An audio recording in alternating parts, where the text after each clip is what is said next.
ಹೃದಯದೊಳು ಅಂಕುರಿತ ಪಲ್ಲವಿತಮಾಗಿ ಹರುಷಾಮೃತದಿನ್ ತೇಂಕಾಡಲೆಂದು ಫಲವನಂಕುರಿಸುತ್ತ ಕಲ್ಪತರುವಿನಂತಿರಬೇಡ. ಶಂಕರನ ರೂಪು ಹೃದಯದೊಳು ಅಂಕುರ ಪಲ್ಲವಿತಮಾಗಿ ಹರುಷಾಮೃತದಿಂ ತೇಂಕಾಡಲೆಂದು ಫಲವನಂಕುರಿಸಿತ ಕಲ್ಪತರುವಿನಂತಿರಬೇಡ. ದಂಡನಾಯಕ ಕೇಶಿರಾಜರ ಲಿಂಗಸ್ತೋತ್ರ ಭಕ್ತಿ ಕಂದ 75. ಶಂಕರನ ರೂಪು ಹೃದಯದೊಳು ಅಂಕುರ ಪಲ್ಲವಿತಮಾಗಿ. ಕೇಶಿರಾಜ ದಂಡನಾಯಕರಿಗೆ ಪರಮೇಶ್ವರನನ್ನು ಕಾಣುವ ಹಂಬಲ ತವಕ.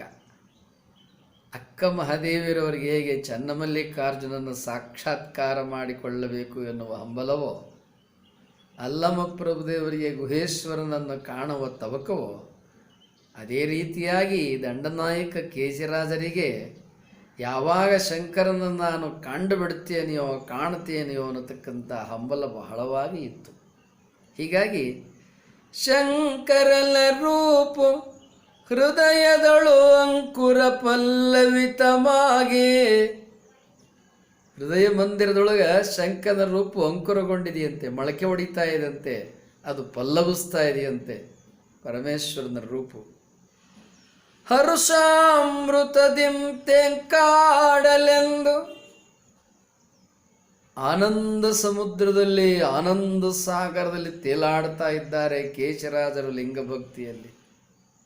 ನನ್ನ ಹೃದಯ ಸರಸಿಯಲ್ಲಿ ಶಂಕರನ ರೂಪು ತಾವರೆ ಹೂವಿನಂತೆ ಅರಳುತ್ತಾ ಇದೆ, ಪ್ರಸರಿಸ್ತಾ ಇದೆ, ಪಲ್ಲವಿಸ್ತಾ ಇದೆ.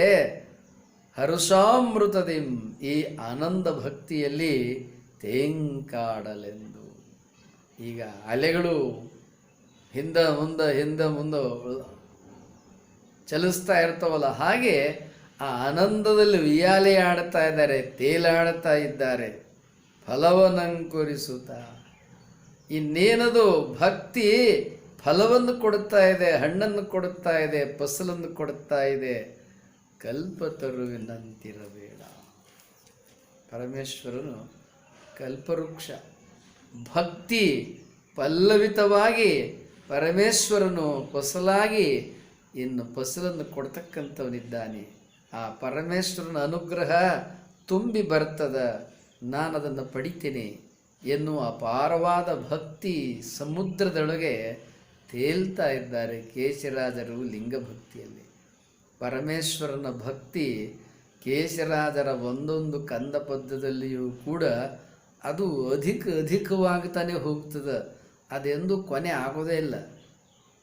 ಆ ಭಕ್ತಿಯ ಆಧಿಕ್ಯ ಅದನ್ನು ಅವರು ಎಷ್ಟು ವರ್ಣಿಸಿದ್ರು, ಎಷ್ಟು ಪದ್ಯಗಳಲ್ಲಿ ಕವಿತೆಯಾಗಿ ಬರೆದರು, ಎಷ್ಟು ಹಾಡಿಕೊಂಡ್ರು, ಎಷ್ಟು ಲಿಂಗಭಕ್ತಿಯನ್ನು ಮಾಡಿದರು, ಮತ್ತೆ ಮತ್ತೆ ಭಕ್ತಿ ಅಧಿಕವಾಗಿ ಪಲ್ಲವಿಸ್ತಾ ಹೋಗ್ತದೆ, ಅರಳುತ್ತಾ ಹೋಗ್ತದೆ. ಹೀಗೆ ಕೇಶಿರಾಜರ ಲಿಂಗ ಸ್ತೋತ್ರ ಕಂದ ವ್ಯಾಖ್ಯಾನ 75. ವಿಜಯ TV 12.